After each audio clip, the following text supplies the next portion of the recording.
First, I would like to explain my definitions of big data.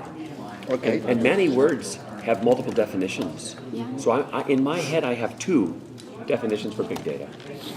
One of the definitions, not my favorite, not the one that I use the most, is an organization that may only have 5 million records. To them, that was big data. Definition one is big data is personal.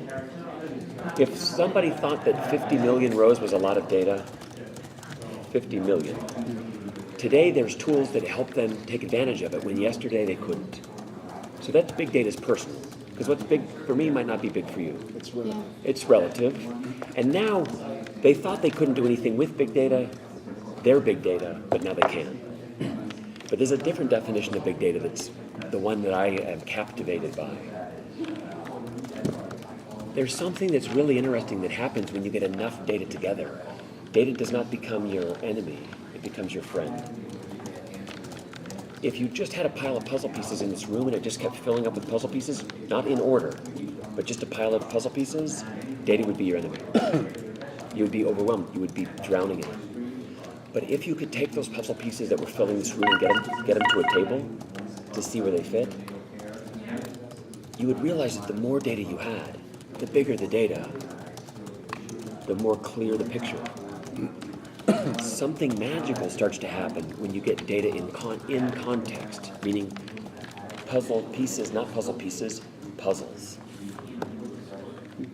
It starts, your accuracy increases, your confidence goes up, the speed with which you know where pieces go gets faster. That, I think, is really exciting. And the first time I even started thinking about it in those terms was when Peter Nordvig at Google wrote that paper called The Unreasonableness of Data. And that paper was about you get enough data together and you can start to see things that you couldn't see before. So for me, big data is exciting. Big data is your friend. Big data, it grows your interest. You're like, oh, if I could get some yellow puzzle pieces in here, imagine my ability to understand my customers. Okay, so that answered half of your question. Yeah. But there was a second half.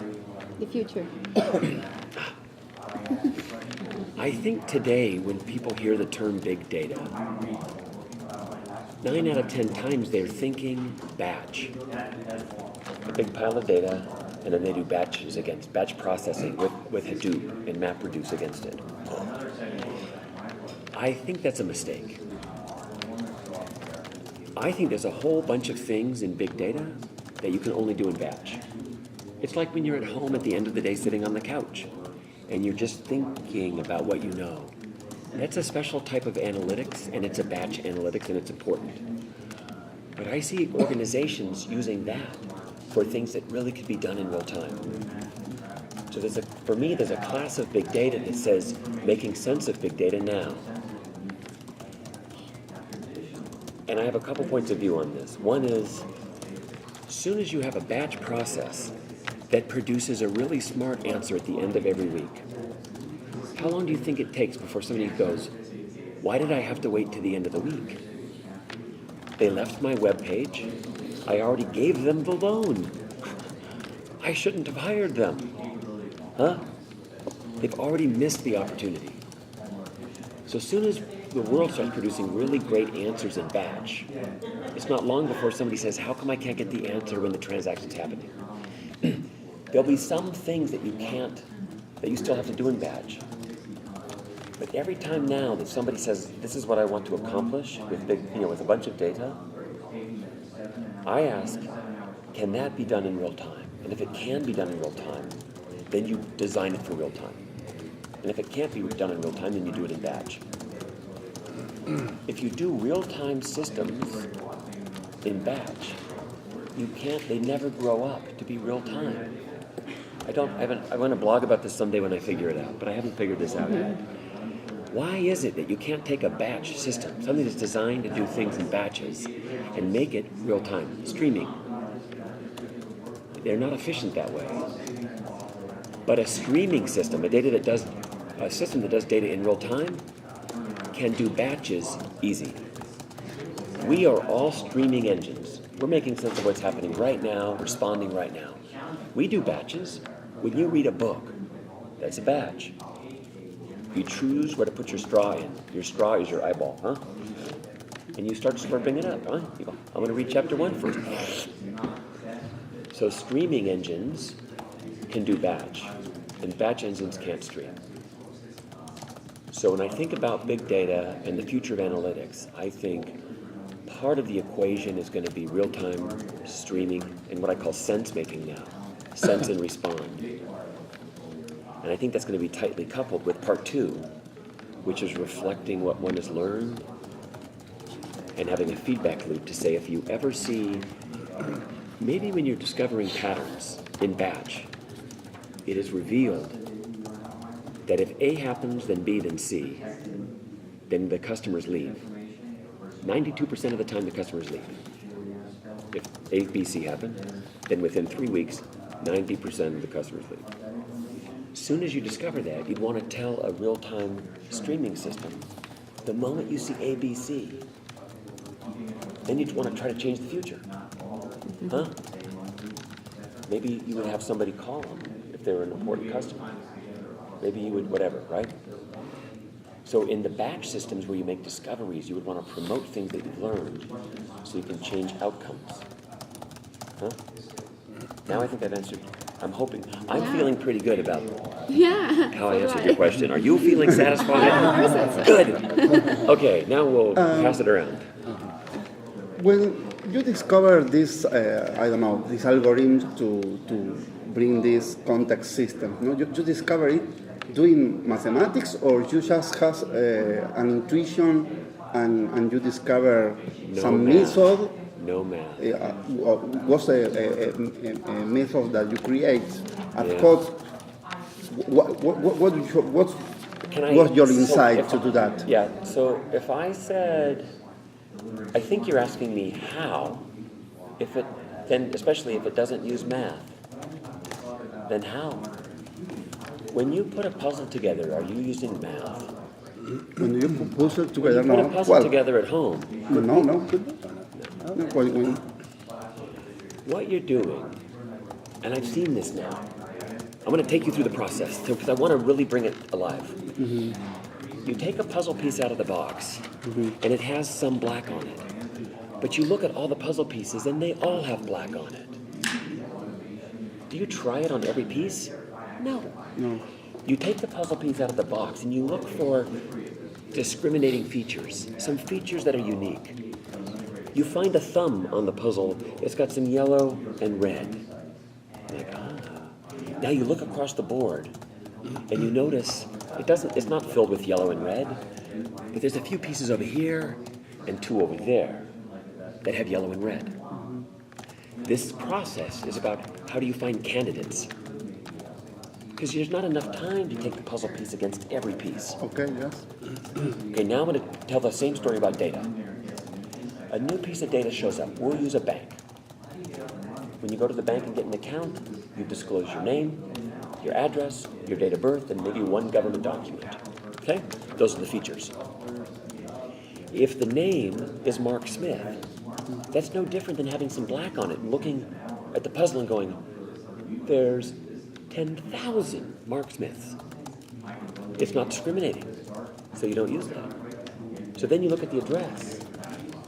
And now you look over and say, well, how many people do I have in the bank system that have the same address? And it says 7. Oh, those are candidates. Same thing with phone number, same thing with national ID. So part 1, when a new piece of data arrives, is about discoverability. How can you get a new piece of data and in milliseconds find every puzzle piece that could be related to it? And now it's a small number. Okay? Now I'm going to go back to the puzzle. When you put a puzzle together at home, you first find your candidates, and then you do what I call confidence evaluation. It's a more expensive part. Now, let's say that these are the candidates right here. So it's not the 10,000 pieces. Here's the new piece. Here's the candidates. Now what you do is go, does it really fit? Like you test it. Huh? You get it close. Then you go to this one. but there's not too many, so it's pretty efficient. Are you with me? Let me go back to doing it in data. Because the address and phone number, let's say, found 10 candidates, now in memory, you do confidence evaluation, and it lays them up next to each other, and it says, are the names the same or similar? Dick, Dickie, Richie, Ricardo, all the spellings of Mohammed, huh? Then it says, are the addresses, and it looks at each of the features to see if they're similar. And then it looks at this one and this one. It's expensive, you couldn't do it on all the pieces, but now it's all in memory. And at the end of confidence evaluation, you make only one of two assertions. You either say, it is not Billy, it is not this person, it's not this person, it's a new person. So you lay the puzzle piece down there. Or when you do confidence evaluation, you realize it's this person. And then you put it in the same folder. Okay? It is not mathematical, but it is statistical. Yes. But in what we're doing... But someone wrote a paper to discover these mathematical terms, or not? No. No one wants. It's, well, I'll tell you. I've had some mathematicians tell me that they could produce papers, and I've done some work with mathematicians. And I had there was a paper that I spoke, I won't name where because it's unfair, but they showed me the paper after I explained it, and I had them take me through the math, because I don't really know math. But they explained it to me and I understood it, and then I found errors in it. Okay? They were, and I explained what they would need to change, but then they said the paper would be too long to submit. They said, do you still want your name on it? And I went, no, it's not accurate. So I believe you could express it in math, okay? Because I've done this journey now a couple times with math people, but they run out of energy. Wow. Because I come back and go, oh, here's a problem. They go, oh. But if they had more time, I believe you could express it in math. But But it would be interesting to extrapolate this technique to cosmology, to different fields. Well, that's my latest work, which is really what excites me now the most. For the last 3 years, here's what happened. 3 years ago, another executive said, and no one thought I would stay in IBM, by the way. They buy my company, I don't need a job. Okay? They gave me a retention agreement where they pay you even more money to stay for 2 years. No one thought I would stay. The 2 years came, and it's 6 years now. Everyone's like, is he crazy? I love inventing stuff. I've spent my whole life inventing. It's all I do. I'm not research, I'm not academia. I build real things, and I install them with real customers, and the projects that I pick are really fun and exciting. They lead to all kinds of things I'm proud about. 3 years ago, another executive said to me, if you had a big idea, IBM would fund it. And I'm like, I love building stuff. So I said, what I would build next would be this. And they went, you would build that for us? Because I could just quit and build it for myself. I said, yeah. The question was, how much? I'm talking to the guy on the phone. At the time, the person I reported to at the time, Ambush Goyal, he ran information management 3 years ago. I wish I could have seen him in person, because I said, I don't know how to build something in IBM, because we're a big, complicated company, so I probably need 50 million. I wanted to see if he was going to swallow. But I couldn't. I had to try to envision it. And there's a slight pause, and then he says, can you do it with 6 people? I said, can I run it like a czar? Can I handpick the people myself? I want to be the only one that can sell it until I tell you it's ready. That's very important. Okay? These were the rules. And he said yes. And then IBM gives me only 2. But I picked, of the 100 systems I've built in my life, I picked one person that I've built 70 of them with. We have been to battle 70 times. We have slept on floors together at customer sites. We have eaten dry top ramen. We've probably cried in the corners together. We've sucked each other's thumbs because we were so sad. I don't know. We've been to battle, eating bugs. Okay. Don't quote me on all that. Okay. I picked him. And then the second guy I picked was working in the core of my existing technology, the Identity Insight, on the hardest part. I'm going to tell you what the hardest part is. This is something we've already been doing for 8 years, and now we're taking it to a new level. And I don't think I currently believe no other company and no other technology can do this. And I rarely make statements like that, but I'm becoming more bold because I'm trying to get people to tell me where I'm wrong, okay? I want you to imagine this. You've seen 1 billion puzzle pieces.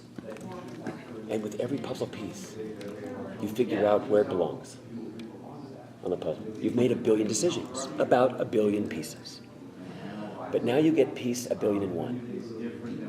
At the moment you learn that, you have to say, now that I know this, had I known that in the beginning, over the 1 billion pieces that I've seen and the 1 billion decisions I've made, should I have made any decision differently? I may have decided these two people are the same because they have the same name, same address, same phone number. So I rubber banded them together. But now piece number 1,000,001 shows up, and it is the evidence. Had I known this first, these would have been junior and senior, and I need to take them apart. Doing that in real time, over 5 billion rows of data, tracking 500 million things at thousands of things a second, where a new observation reverses earlier assertions, is non-trivial. When you can't do that, the state of your system is inconsistent. You have a decision here, but you have a fact over here in the data that proves that's wrong. Some would refer to this as data drift. If you can't fix the past, then your database gets inconsistent. And then every month or 3 months you have to reload. Imagine me talking to a customer with big data and tell them every 3 months we need to reload your 1 billion rows. They're like, are you kidding me? And by the way, the moment this piece of data lands and it proves this is wrong, it means you have the evidence for a better answer, but you can't see it until the end of the month. It doesn't matter whether you're a bank or an immigration border. Having the right data, but not noticing it for a month or 3 months. So the guy that was focused on that part of the algorithm, just the two of them and myself, worked secretly on this for 2.5 years without telling anyone. It was so rogue. Do you know the term rogue? No. It means wild and out of control. Under the radar, no one noticed. They reported. My 2 engineers didn't report to me. They reported to a secretary in the marketing department. Yeah. It was that much of a secret project. 2.5 years later, I announced it for the first time on a stage in Canada on January 28th. And it was on International Privacy Day, the first day this technology was available for me to sell. Only me, because I'm handpicking certain accounts. I announced it on International Privacy Day because I've created more privacy by design features, more privacy and civil liberty enhancing features in this technology than anything I've ever created. And in our session today, I have a blog post about this. If you go Google PBD for privacy by design and my name, and maybe add the letters G2, because that's my secret project name, not a product name, you'll find the 7 things that I've designed in, and I have designed certain privacy features in that cannot be turned off. I think it's really important as technologies get smarter that we do them as much as we can to make them more responsible. Yeah. Okay? So now it's 3 years in, and we're starting to deploy it, and I'm handpicking things, and it's designed for sub 200 millisecond sense and respond over big data. As fast as the transaction lands, fast enough to make a really good decision so that the ad I get does not say, do I want shampoo? I don't need shampoo. Huh? I want ads that say, are you 47, a triathlete, and want abs? Abs like this. I'm like, yes. So fast enough to put an ad on a web page, fast enough to do something with a cyber transaction, huh? Where every single piece of data that is arriving into an organization is the question. Because the organization just learned something. Huh? Yeah. So what you're doing is every piece of data finds its home in the puzzle. I call that data finds data. And after the puzzle piece lands in the puzzle and you can see the pieces around it, that's the most you're going to know. Then you use that richness to say, what am I going to do about it? Should I tell somebody? Should I send a message back to the web page? Or should I just let it live in the data? That's what I'm building. The code name is G2. The product that only I can sell right now is called InfoSphere Sense Making. It's about making sense of what's happening so you can do something about it now. And one of the things that I touched upon on my keynote is this G2 technology. In the lab right now, we're integrating it with SPSS Modeler Premium. And when this becomes commercially available, and I can't tell you when. Oh, next year. Soon? Can't tell you when. Soon? Soon or not? I can only say this. Jeff Jonas's desire is fast. Beyond that, there are process and policy and Yeah. paperwork Corporations. and actual complicated things. And if I have my way, sooner better, okay? Okay. But when this technology starts shipping for free with SPSS Modeler Premium, the world's going to have access to a kind of data-find data capability where whether they want to be able to integrate data about people or vessels or asteroids or whatever, they're going to have access to this advanced form of an analytic that is so easy to use. And while I'm going to have an upgrade path to really big data, I'm guessing 80% of the people that are going to be able to draw benefit from this will never need anything more. Oh gosh. Yeah. I overnight thousands and thousands of people. Oh, and suddenly she wants to listen a little more closely. Oh my! She jumps out of the chair. Stand back! I have a girlfriend. That's awful. So I mean, it's on the record. I have a girlfriend. Okay, fine. So, in the future, or in the medium term, our quality of life will improve? Yeah. What I'm enjoying about my work is, I'll tell you about some projects that I'm working on right now, just because it makes it real. I'm working on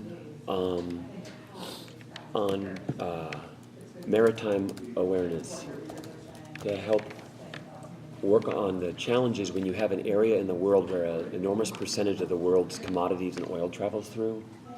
You have to figure out where you should focus your attention. Okay? That helps increase the confidence and reliability of our supply chain for the world. So that's just called that a project. The next project is modernizing voter registration in America. Okay? Oh. I'm very excited about this. Two things: improving the quality of the election rolls so that people have confidence that somebody's not on the rolls twice. Do you know the Brazilian project?